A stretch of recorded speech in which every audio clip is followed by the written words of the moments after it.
Hello friends, मेरा नाम doctor Pankaj Kumar Garg है। मैं एक ईएनटी स्पेशलिस्ट हूँ, ईयर नोज थ्रोट स्पेशलिस्ट, और मैं दिल्ली के अंदर प्रैक्टिस करता हूँ डॉक्टर गर्ग ईएनटी क्लिनिक पर। आज मैं आपको फेस के पैरालिसिस के बारे में बताऊंगा।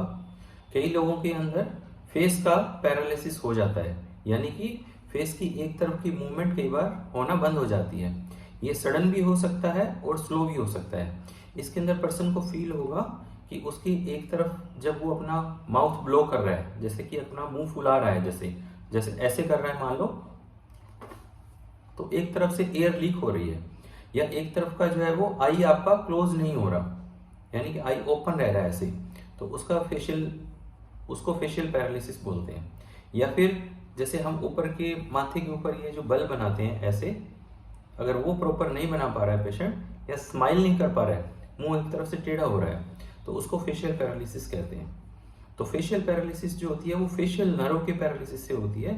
ये हमारी 7th क्रेनियल नर्व होती है। हमारी बॉडी के अंदर 12 क्रेनियल नर्व होती है जो हमारे ब्रेन से निकल के डिफरेंट स्पेशल ऑर्गन्स को जो है वो सप्लाई करती है। ये नर्व ब्रेन से आती है और कान के थ्रू जो है वो ट्रेवल करती है, इसलिए कान का इसके अंदर बहुत इंपॉर्टेंट रोल है। अगर किसी पर्सन के कान के अंदर पस आता है, दर्द रहता है, भारीपन रहता है, या कभी कोई और इन्फेक्शन हुआ है, कोई ट्यूमर हुआ है, तो इस नर्व के पैरालिसिस होने के डर रहते हैं। ज्यादातर केसेस में फेशियल नर्व का पैरालिसिस वायरल कॉज का होता है, यानी कोई वायरल इन्फेक्शन होने से, या फिर अननोन कॉज का, जिसको इडियोपैथिक यानी कि बेल्स फेशियल पैरालिसिस कहते हैं। अगर आपकी सडनली फेशियल पैल्सी हुई है तो आपको immediately ear nose throat specialist doctor के पास जाना होता है और अपना इवेल्युएशन कराना होता है। बेसिकली फेशियल पैल्सी जो है वो दो तरह की होती है मोटी मोटी। एक होती है अपर मोटर न्यूरॉन पैल्सी और एक होती है lower motor neuron palsy. Upper motor neuron palsy कहते हैं अगर आपके ब्रेन के अंदर कोई बड़ा मेजर इवेंट या इंसिडेंस हुआ है तो ये चीज जो है वो खतरनाक हो सकती है। और लोअर मोटर न्यूरॉन पैल्सी कहते हैं ब्रेन के बाद जितनी नर्व होती है जो हमारे ईयर में से ट्रेवल करती है, उसके अंदर अगर कोई फॉल्ट हुआ है, कोई चोट से, कोई इन्फेक्शन से, कोई पुरानी बीमारी से अगर हुआ है, तो उसको lower motor neuron facial palsy कहते हैं। Lower motor neuron facial palsy जो होती है वो इतनी डेंजरस नहीं होती। रिकवरी के चांसेस दोनों केसेस के अंदर ही अच्छे रहते हैं, पर आपको टाइम रहते इवेल्युएशन कराना होता है। अगर अपर मोटर न्यूरॉन पैल्सी है तो इसके अंदर बेसिकली ये न्यूरो सर्जरी या न्यूरोलॉजी का केस होता है।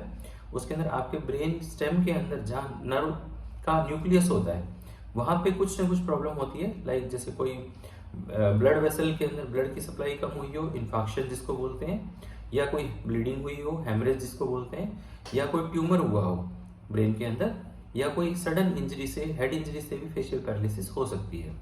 Lower motor neuron palsy generally कान के इन्फेक्शन से होती है।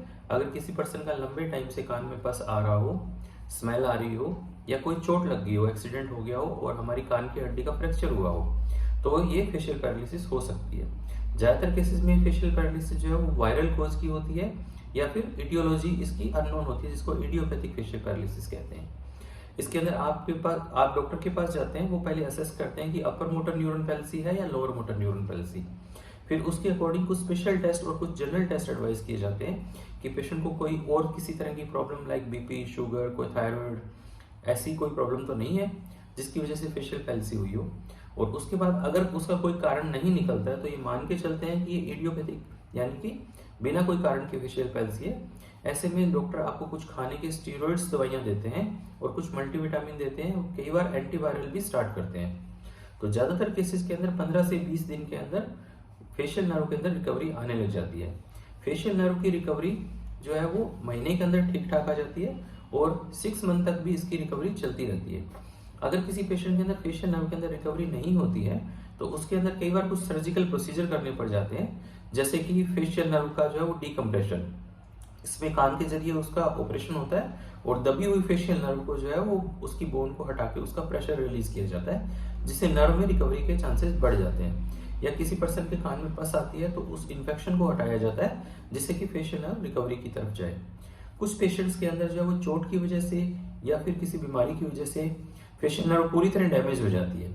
ऐसे केसेस के अंदर फेशियल नर्व की ग्राफ्टिंग भी करनी पड़ जाती है, जिसके अंदर हमारे बॉडी के डिफरेंट पार्ट से अलग अलग नर्व लेके जो टूटी हुई नर्व की जगह नर्व लगा के उसको छोड़ा जाता है, तो इसमें भी रिकवरी के चांसेस ठीक ठाक होते हैं। तो अगर आपको एक तरफ का फेशियल पैरालिसिस हुआ है, मूवमेंट नहीं हो रही है, तो इमीडिएटली आपको ईयर डॉक्टर के पास जाके चेकअप करवाना है।